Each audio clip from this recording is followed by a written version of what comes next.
Hot Mess, Expanded Edition, Hostile Operations Team, Book 2. Written by Lynn Raye Harris. Performed by Aiden Snow. Prologue. Hopeful, Texas. Texas summers melted all the good sense a man possessed. That was the only explanation for why Sam McKnight had taken Georgeanne Hayes and driven up toward Hopeful Lake. He hadn't intended to do it at all, but since he'd gotten back home on leave from the Army 3 days ago, he'd noticed one thing in this town that had changed dramatically. Georgie Hayes. "You home for long?" Georgie asked. He turned the car, an old truck he'd borrowed from his mother, onto the dirt track that ran around the south side of the lake. It was nearly dark now, the sun a glimmer of a memory on the horizon. "Just a few days." "I've missed you, Sam." He shot her a grin. "I've missed you too.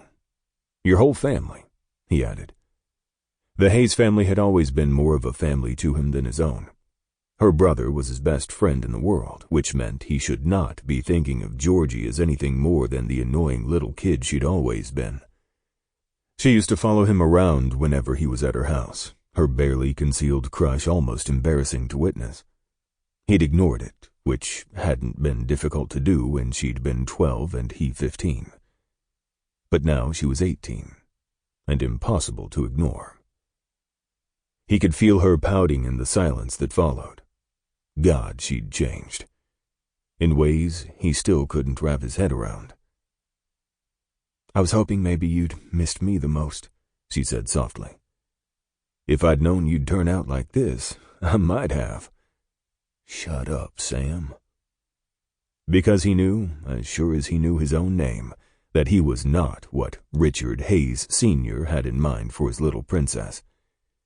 Georgie was going to the University of Texas, where she'd study something suitably refined, interior design perhaps, and marry the star quarterback.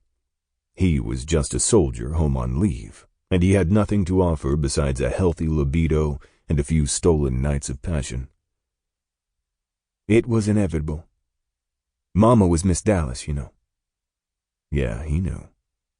But that didn't mean he'd ever thought of Georgie as anything more than Rick's little sister.